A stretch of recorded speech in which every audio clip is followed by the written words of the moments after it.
గోరింటా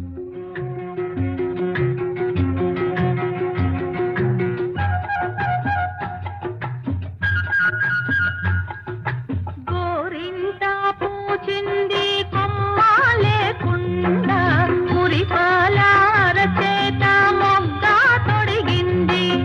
గోరింటా పూచింది కొమ్మ లేకుండా మురిపాల అరచేత మొగ్గ తొడిగింది.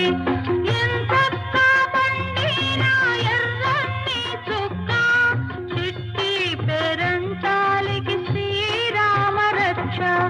కన్నే పేరంటాలికి కలకాలం